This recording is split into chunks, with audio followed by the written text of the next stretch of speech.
afternoon. I think now is a good time for me to talk because you are sleeping and you don't listen. But that's good. Do you know, I really enjoyed this session. All of the presentations were good because it actually showed certain things that we do not know but we can tolerate, and certain things that we do not believe, but it is good to listen. In fact, to be very honest with you, I have been for the last 10 years working on a book called Fundamentalism, Fanaticism. What is it? What to do about it? And as I write, I realize the definition changes. Because there is no such a thing as a static definition for fundamentalism, fanaticism, or extremism. Is it really religion that makes us fanatic, or it is the way that I use religion makes me fanatic? I don't know. But it's a combination of both. Is it really science? Is it really important that is evolution or a creation? Or what perhaps causes problem is when you insist that it is evolution and you argue to your bone that no, it is creation. I have come, at least as a psychotherapist, to understand that some of these things might have psychological roots also. That is to say, it is not one or two or three factors that contributes to fundamentalism. This is why I called it multidimensional. This is why I actually, the presentations that you listen to, at least what our intention was for you to take out, that you can look at this topic in a different ways. And how the person expresses himself here has to do with the orientation that he's coming from. If you are Persian, Muslim, you may see the world differently than a person who is Christian living in America. So then the question that I had to deal with, at least in my own search, is fundamentalism an attitude, mindset, or is it an objective reality outside of my mind? I had a very difficult time responding to that question, because when you say it is an objective reality, then everybody should see it the same way.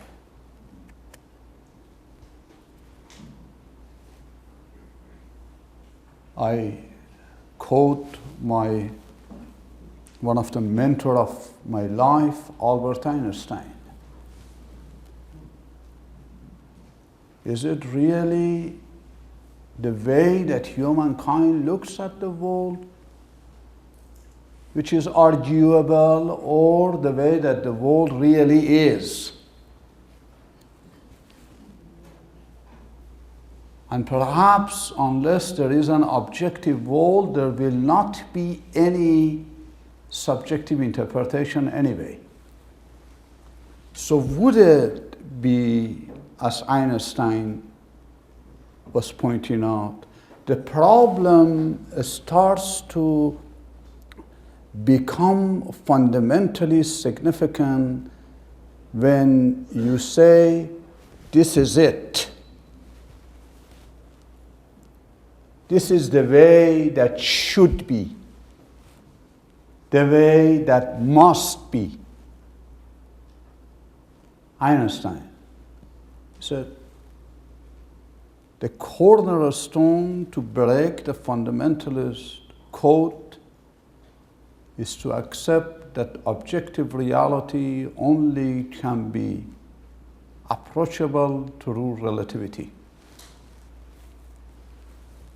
What was fundamentalism 100 years ago is not a fundamentalism maybe now. What is a religious belief now, 100 years from now, might be a dogma. What you call it science might be an illusion. Albert Einstein said this is what actually fundamentalism is. When you look at your orientation about reality in an absolute way.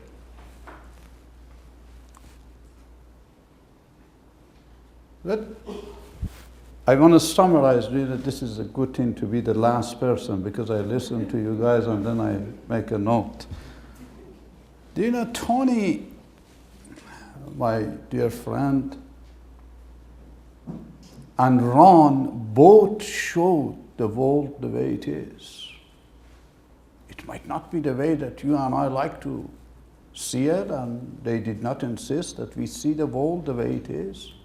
They see it, but at least it showed there are some people who believe in this, and most importantly was when the question came. And more importantly, when the objection arose.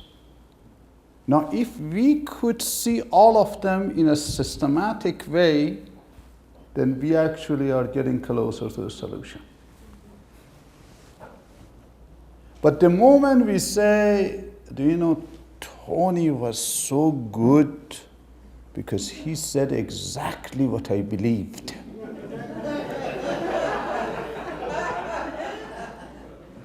And Ron, do you know, from the childhood I always disbelieved in what he said. That is where the fundamentalism starts. I again quote Einstein. He says, rather than try to strive to be supernatural, he says, just become super self. That is a very good quotation. Super self for him meant free yourself from the bondage of self. And he says, what is self? He says, self is that which tells you this is the way that it is and there is no change to the way that I see the world. As I said in the presentation, the aim of this session was not really to give solutions. This is why we intentionally divided this topic into two sessions. The first one, which was today, about the definition, a scope of fundamentalism.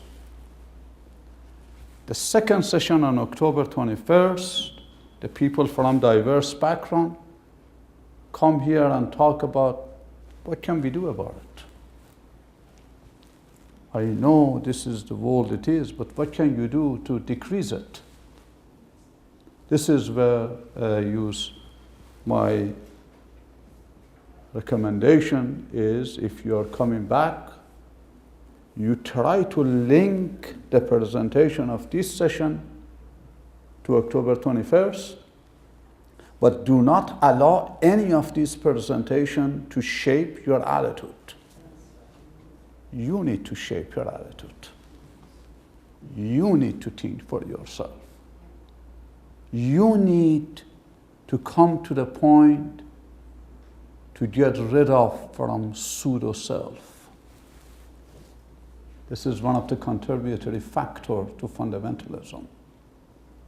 We always want to be pretended self, pseudo-self. We try to negotiate our relationship with each other in a way that we may become acceptable. The people like us. The people have value for us. This is why imitation becomes a part of the norm, a habit of thought, to imitate. If you think out of box, you may lose your friends. This is why I again go back. Einstein. The problem for fundamentalism is because the people do not want to be self, their own self, their true self. For Einstein, true self was a good thing. A true self is the one that you are not concerned only with your own self-interest. You believe in a cosmic reality, which everyone has a right, including you. So, this is perhaps point number one. Point number two. Look at religion and science. Religion, we know, the CPU of religion is, as Mr. Tony and dear Ron mentioned, is God, God. This is a very tricky word, God. The first person who looked into it very systematically, in fact, Mr. Bowen in psychology. And another person was Carl Jung. Carl Jung said, whatever this God means, I can tell you it does not describe objective reality. Because you and I chose God. And if you ask German, it tells you that means good. You translate it in London, G-O-O-D, Americanism, a little bit lazy type. So you say, drop one O, becomes God. So they all agreed, perhaps the concept of God is good. This is why the universal good was associated with God. This is why in the religious, the most modern one, in terms of history, Baha'i faith, calls the source of all good to be God. But the problem is, what is good? And the good in one era might not be the good of another era. There is a very famous author that talks about whether we made God or God made us. Are we really the image of God? Or is it God which is the image of man? Depending on what type of attitude you have about God, fundamentalist trend can start. If you say God is an image of man, you have one set of problem. If you say I am the image of God, you have another set of problem, unless you take both of these statements as symbolic pointers with no concrete definition. I give you another one. God is omnipotent. does this really mean everything which moveth in the world, including the sufferings of humankind, is under his power? Then why are we suffering? That is at one set of problems. So then the people such as Feuerbach in 1850s, when he wrote the famous book called Essence of Religion, he said maybe we have to come to this realization that majority of humankind who has turned away from the concept of God is not because they do not want to deny God, because they are not satisfied with the definition that you gave about God. So perhaps fundamentalism, they said, one of the contributory factor is that when you try to create of a religious statement as a dogma which is not changeable, when in fact the concept might not be changeable, but the definition is subject to change as humankind improves. The God of 7th century is a dogma in the 21st century. But that doesn't mean we do not have a God. We have a God in 21st century. But the definitions that we gave in the 2nd century would not satisfy the 21st century man. This is why the people in the 21st century, again, Gandhi, again, is a good example. Einstein is a good example. Einstein was one of the firm believers in God. Well, he said, if end of his life, do you know that Einstein said, I never die anyway. So don't worry, there is no end of this life. The only way that you believe in the end of this life is when you measure things in the time and space, and when time and space is out the window, then you always are alive, or you can be dead, although you think you are alive. So it is all again the matter of orientation. But what I want you to look at how these people saw it. Einstein, for instance, he said, how can you not believe in God? But I would disrespect God if I believe in a God that you are defining. If I believe that God created heaven and earth in 6 days, then Immanuel Kant, I better think that is symbolic, he said. He said, why? Because he said, if I take it literal, Immanuel Kant, critic of pure reason. He said, because the moment I take it literal, that means he operates with the context, within the context of time and space. And the moment that he is operating within the context of time and space, he ceases to be God. This is why I read one of his famous works, Religion Within the Limits of Reason. He says that I do not say God is not there, but he says the God who creates heaven and earth in 6 days ceases to be God. Why? Why not one day wrong?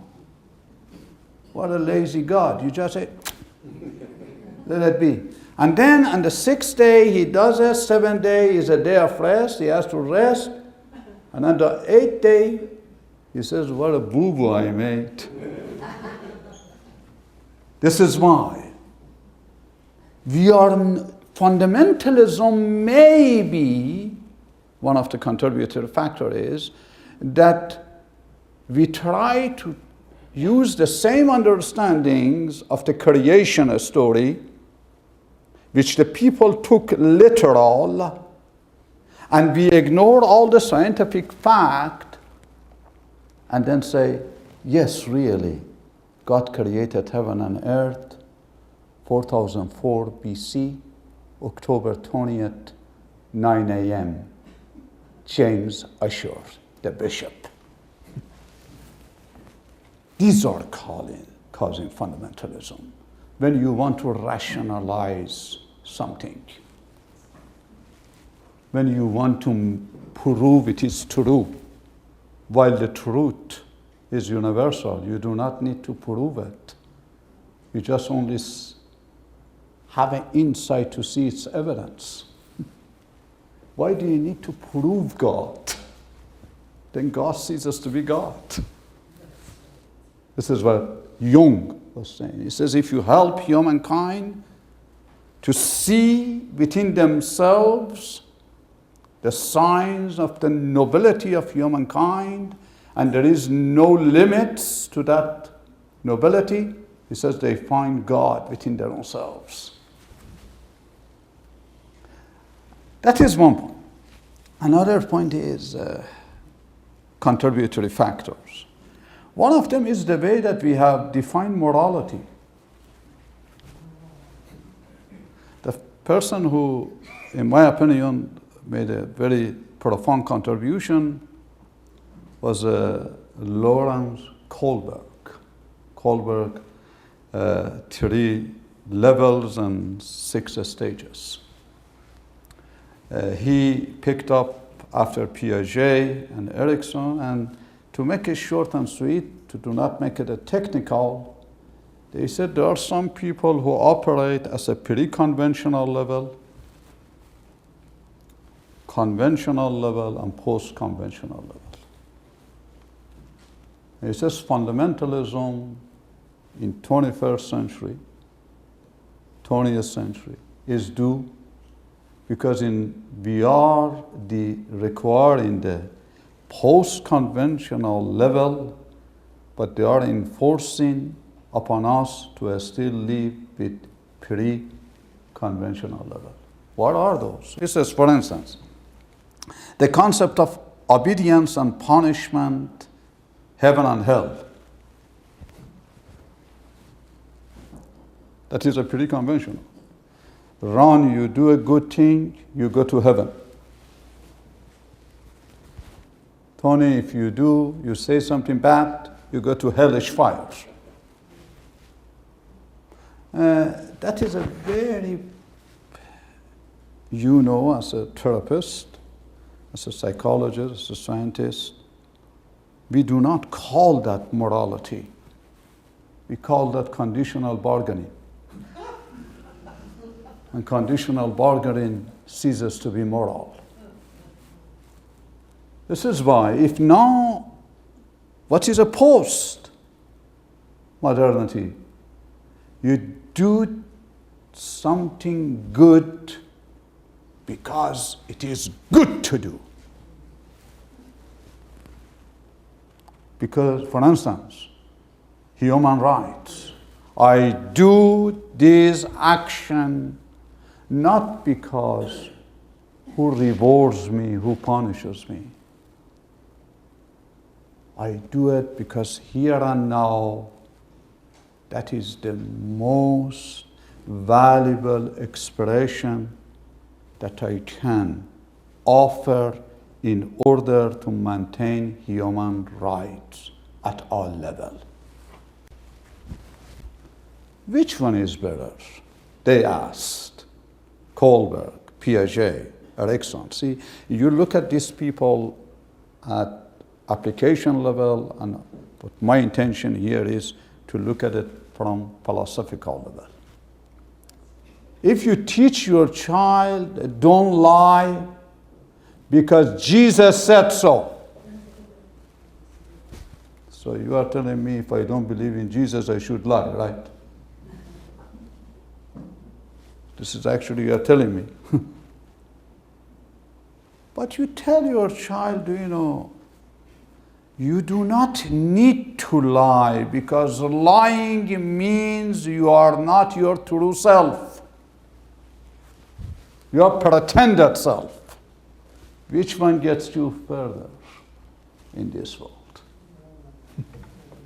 They said, fundamentalism starts when you actually trying to teach morality, which is conditional. And if those conditions do not meet, you become aggressive, defensive, resort to violence, resort to judgment, resort to labeling, resort to framing. This is an infidel. Okay. This is a chosen one. Okay, what else? We know as a religious person, they are a chosen one, they are an infidel. But is it anything other than defense mechanism that you are using? Is it anything other than reaction formation that Mr. Freud was referring to? But now, in the 21st century, how can you consider somebody else who does not share your belief system as an infidel, ungodly, this or that? They say that is one of the contributors to fundamentalism. Labeling people, minimizing people, exaggeration or minimization, both of them leads to fundamentalism and extremism. I like this religion, you do not know, is the best. When you use the word the best, you are actually trying to get your way to fundamentalist structures. Please pay attention. I think Ron tried to do that, and I think if you read between the lines, you had to go and read only the title. Next time, don't give them all these details. Just give them the title. Title was How Fundamentals Can Become Fundamentalists. You and I believe in some fundamentals, but what does it take place psychologically in a community, universally, that you become fundamentalist? That was the topic, as I understood it, isn't it? It wasn't really about these healthcare, universal healthcare, national healthcare, or individual healthcare. That is okay to have a different voice. The moment you said government is only good to do this and only this, you become fundamentalist. But you could offer the same idea as you did, that look at the advantages, disadvantages, and let the people hear it and the people make decision on their own. Then you are dealing with fundamentals, not fundamentalism. So that is one thing. Another thing, Mr. Chairman, how many more minutes? Just go ahead. No. No, 10 more minutes. Another thing to realize why fundamentalism comes about. Viktor Frankl, how many of you know him? You should know him, otherwise you do not have a degree. So that's okay. But Viktor Frankl actually is a good, again, in a philosophical term.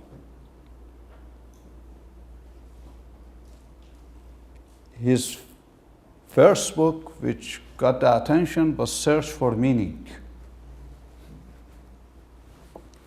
Then he realized that also doesn't do it. He wrote the book, Search for Ultimate Meaning.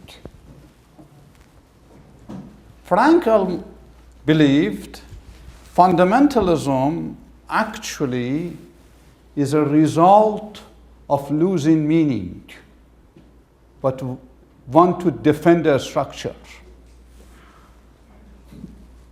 This is a very powerful statement. You want to defend the machinery, but there is no use to it.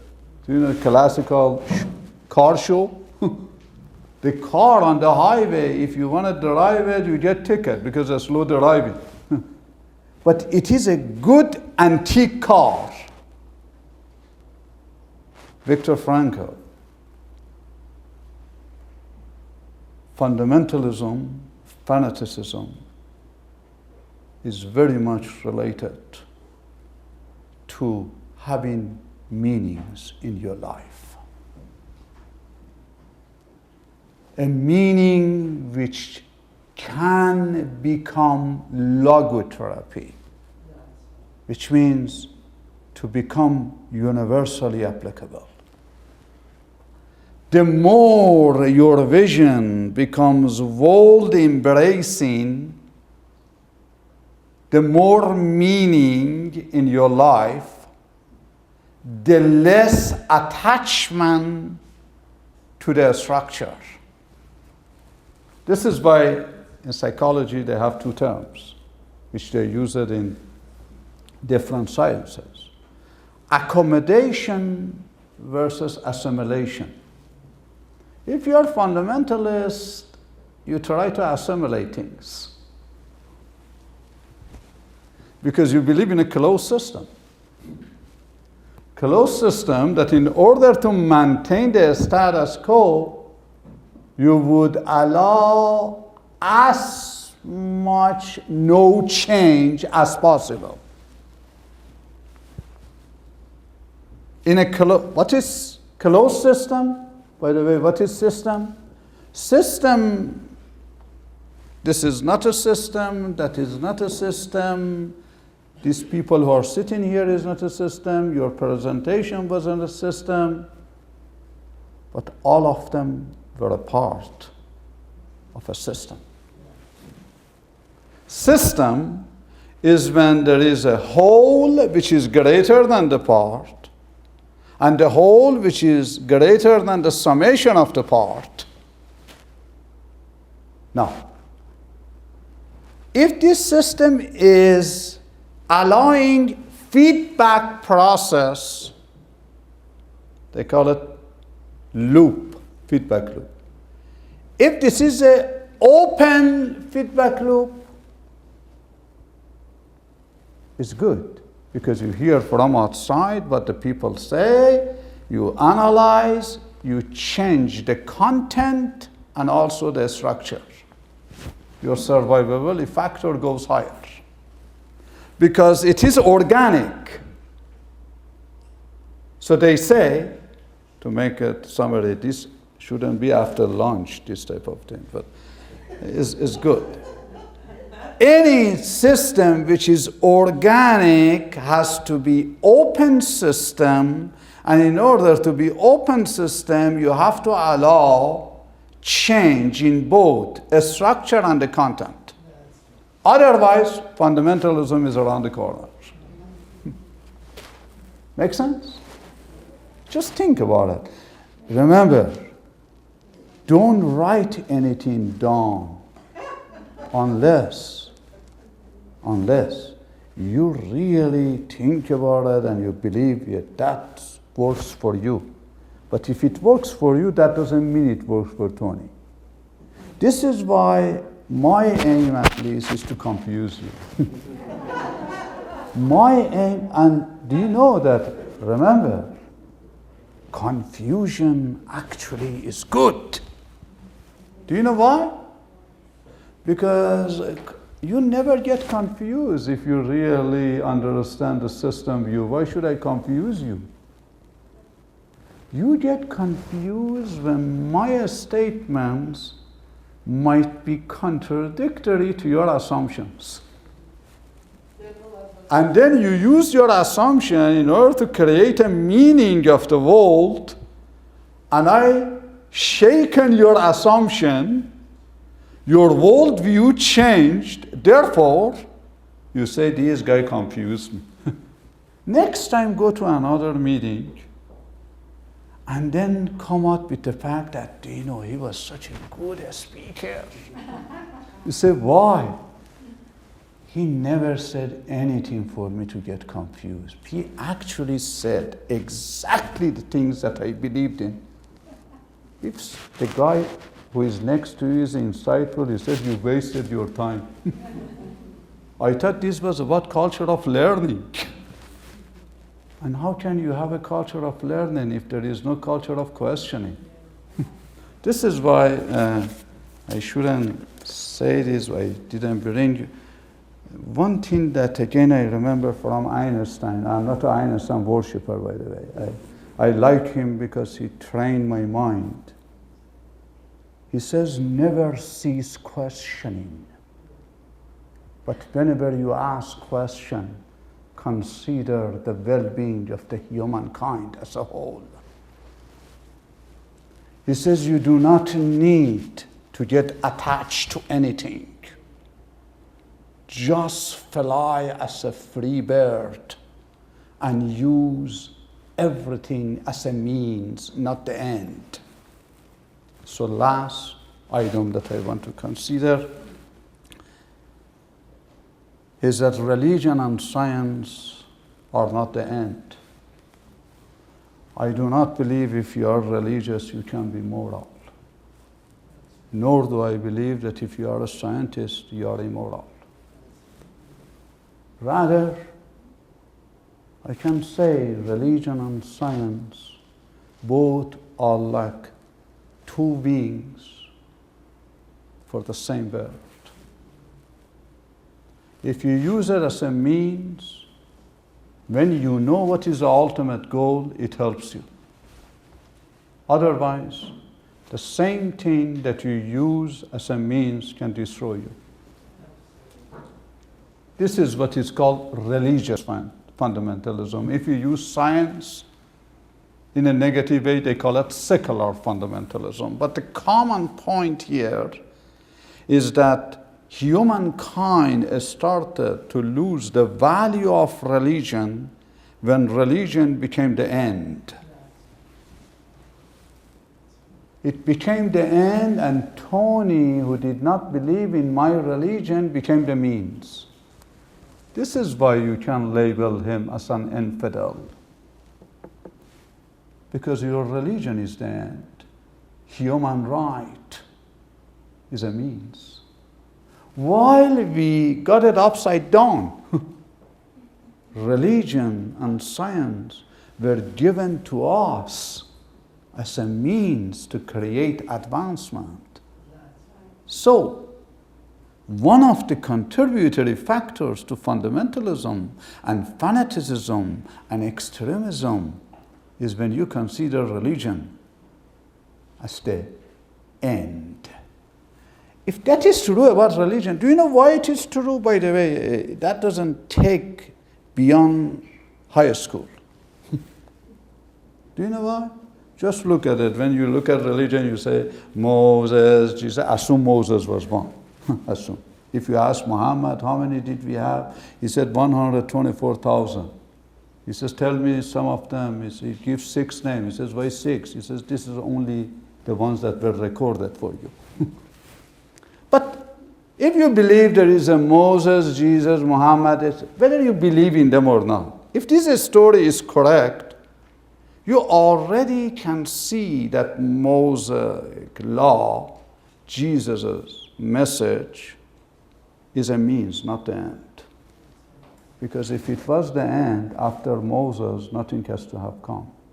Fundamentalists like to see it that way. Like to see that Moses is the end. Jesus is the end. This is where the concept of absolutism comes in. Another cancerous bacteria for fundamentalism is absolutism. This is the way that it is. And in order to rationalize it, you say Jesus said it. You say what you want to say, and then in order to shut the guy up, you say, in the Bible it says. But remember, you are reading the Bible. I read the same passage, I understand it differently. A star shall fall, Matthew 24. You read it as a star shall fall. I read it as Matthew. I know you should be kidding, because I never want this star to fall, because the falling of a star is not possible, or if it is possible, it always happens, Matthew. You just need to come to Boeing satellite system, and I give you half an hour of cosmology lesson and I show you that the stars are always falling. But if you mean that the stars fall on the earth, do you know, Matthew, maybe Newton is a good lesson. Do you know there is a force between these heavy objects, heavenly objects? If they transpass this distance, they wipe out. A star, moon, better get close to Earth, but never give it a touch or a kiss, because then there is no such a thing as a life that you want to now expect Jesus to come back. What am I trying to say? Neither this worldview is correct nor that worldview, or each one of them may be correct, or both of them may be correct. Fundamentalism starts when Habib, Alex, X, Y, Z says, no, this is the way. But why do you say, this is my understanding? You examine it for yourself. Last but not the least is this. Fundamentalism actually starts because of some automatic thoughts, or as Beck and Ellis called it, cognitive distortions. Majority of the fundamentalism, Said, is about when you have arbitrary inferences. What is arbitrary inferences? When you draw conclusion without any evidence. All blacks are good. All Christians are saved. Persians are so smart all the time. Next time, Dr. Nayeri tells me what's going on. But this is actually one reason for fundamentalism. Arbitrary. You arbitrarily infer something, but there is no evidence for it. Think about it. Because when you do this, if the things are not evidence is not what you only see, by the way. Evidence is objective, universal. You never say to the person, hey buddy, you do not have my eye to see it. Yeah, of course, your eye is in your head, my eye is in my head. But if there is something commonly, there has to be objective reality. But look at it, fundamentalism, according to Beck, later on Bertrand Russell, and you name it, Immanuel Kant, he said arbitrary inferences is one of the contributors to fanaticism. Another one, overgeneralization. This is what I did. Persians are these or that. That is another one. Selective abstractions. What does selective abstraction mean? Selective abstraction means attending to a certain details, forgetting the whole. That also leads to fundamentalism. Personalization. Personalization. Do you know when something happens, you think that was a message for you?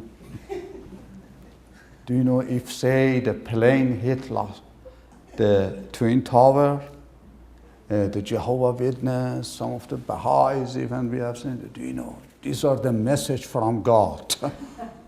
They want me to be awake. For God's sake. Even if you were in the airplane, would say the same thing, or because you are in Los Angeles, 3,000 miles away, you say that thing. Personalization is a sign of fundamentalism, or it can contribute to the fundamentalism trend. My friend, and do you know why it is very wrong? Because you are not the center of the world, unfortunately. Because you try to value things based on how it feels to you. whether it has a value for you. If it doesn't have value for you, it doesn't have any value.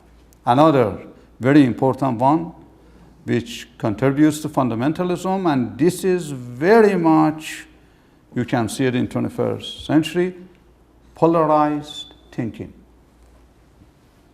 Either or. You are either with us or you are against us. Religion is Islam. Religion is Christianity. Do you know Einstein is the only way? This is a contributor to fundamentalism. So if nothing else you took from this, fundamentalism has interpersonal contributors and it has a personal contributors. There are some things within me that increases my tendency towards fundamentalism. There is something in society and community, and there is something in the institutions that govern that society. So when you look at fundamentalism, rather than trying to bring subjective definition, try to understand the schemas, archetypes, or underlying structure. You shall see on 21st, the reason that fundamentalism spread has become more intensified because the order of the change has been always superficial. They never address the underlying concept for fundamentalism, which is a transformation of individual. You can change government, you can change your religion, but unless change the way that you think, you feel, you never can change anything.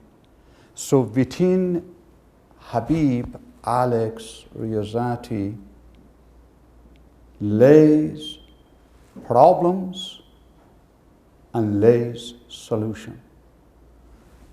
Perhaps the statement by one of the leading thinkers, at least as a thinker you can relate to him, and a religious figures, Abdul Baha Abbas, says a man is the end of darkness, beginning of light.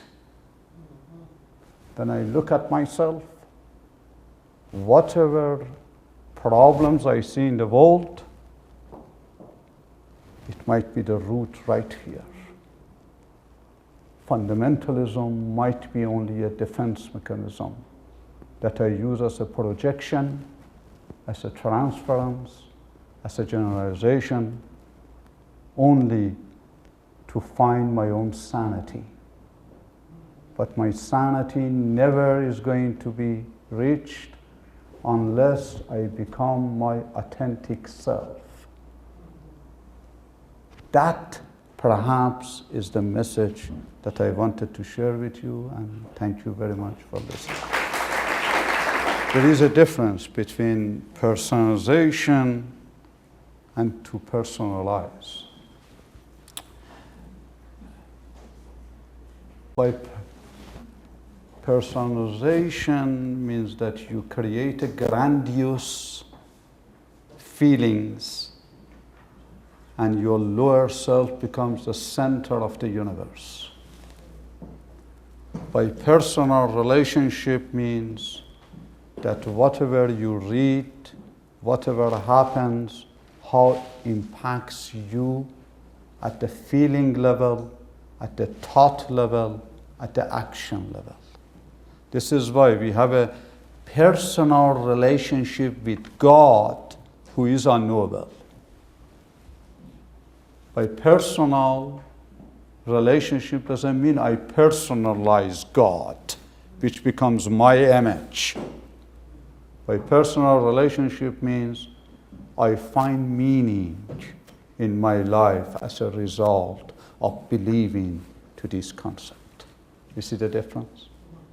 The first one, which is a personal relationship, which is the cornerstone of human life, which all of our problems, all of our therapy sessions, is because the people have interpersonal relationship. That is a positive thing to be concerned about.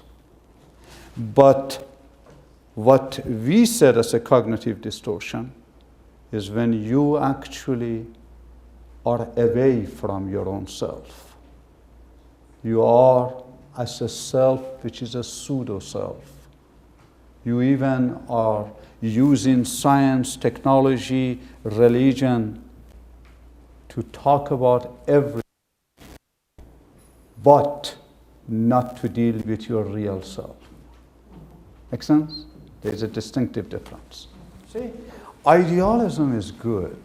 This is why in Psychology 101 they say idealism means hope.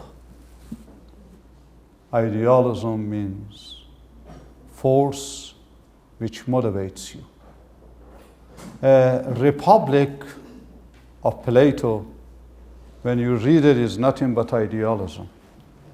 But it was a real idealism. Plato, in his Republic and in his Law, two major work, he was ready to be corrected when he was wrong.